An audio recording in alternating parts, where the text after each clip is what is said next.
Okay, so you're going to be working on your colored pencil value practice. We do have Prismacolors in the cabinet. If you decide to use these, please hand sharpen them. This is just a higher quality pencil, and if you could try to avoid mixing them with the colored pencils on your table, that would be amazing. Just because they are different, they're more expensive for sure, and they just layer easier. So there are directions on here in case you get lost, but you're going to be choosing two colors. So right now I'm focusing on color one, and I'm going to be creating value in them. So it says here lightest and then darkest. So my goal is to come in, and the reason you want to try coloring lightest to darkest right now is to figure out pressure control. You're going to be using a lot of value in the upcoming project, and so you're going to really need to understand how to make your colored pencils lighter and darker. So you can see I'm getting just a little bit darker in the next one. And this is all pressure control. Now, if I can't get it as dark as I want it to be, the nice thing about colored pencils is that you layer them. So you just go over it again and it'll make the color darker. So that's pressure control and layering to get darker colors. Now I'm going to go for my darkest, and again, I'm not really pushing super hard. I don't want to break the pencil. I'm just going to keep adding layers until I get it to the darkest that I can. So when you're doing colored pencil artworks, the more times you layer them, the darker it's going to get, the better it's going to look. I'm going to do a second color, but I'm not going to demonstrate that. You are going to do a second color. Now on this one, I'm going to do a blend, a value gradation.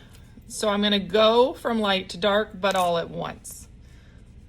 Meaning I'm not going to pick my pencil up, so I can just see how it feels to kind of increase the pressure as I'm working instead of stopping over and over.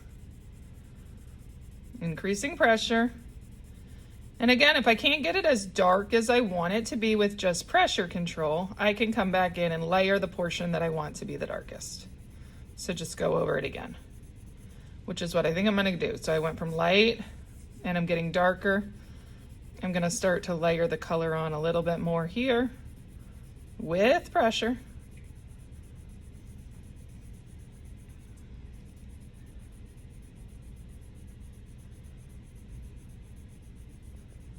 Okay, so going from light to dark, it's a little too obvious there, so I'm just gonna lightly continue my second layer.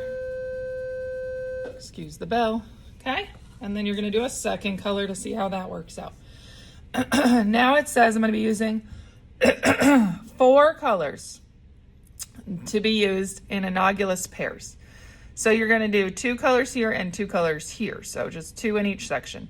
In the box below, choose 2 different colors, red, orange, blue, green. So they're colors next to each other on the color wheel, neighbors.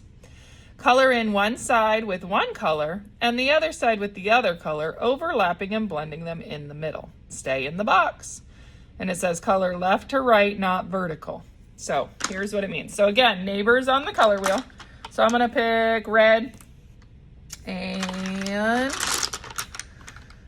let's do orange. Okay, so think about the rainbow. Red, orange, yellow, those are warm colors, neighbors on the color wheel. Green, blue, purple, right? So I want to, and this is going to be really effective for what we're going to be doing, which is optical illusions. So pressure control, I'm going from dark, getting it as light as I physically can, okay? Then I'm going to use my analogous partner, neighbor on the color wheel, staying in my shape, coloring horizontally across, and I'm getting lighter, lighter, lighter so that I can blend the 2 in the middle. So I'm not just going to stop, I'm going to go ahead and run right onto the red a little bit. And then it might pull that really light red even into this section a little bit. Okay, so it's a color blend. Now this part, this is an example of an optical illusion, one that you might try out. And I'm going to come in and use these ideas to practice shading. So I'm coming in dark, pressure control fading to lighter.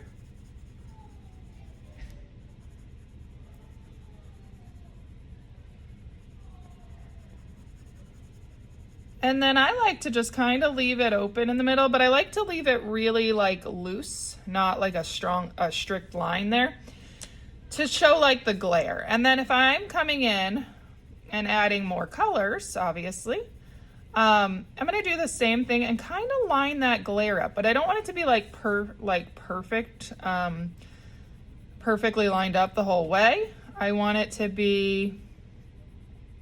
feel like more organic, like more natural. So I'm kind of lining them up, and then I can let the glare kind of move around as long as it's lined up. So it can kind of flow with my piece. And one thing, if you do end up doing one like this, is you can even make it look more 3D. Like, right, the value looks really great, going from dark to light and leaving the glare. That looks really awesome, and that's fine. If I wanted to go even darker, I could take something like the complementary color or even black. I'm gonna take a black and go in really lightly at the edge. On this one, you're coloring toward the middle, not vertically. And this makes it feel even more 3D. It just really darkens up those edges. So you're gonna complete this worksheet, upload it to Artsonia for practice, and then we'll be choosing our optical illusions once we have our practicing with value complete.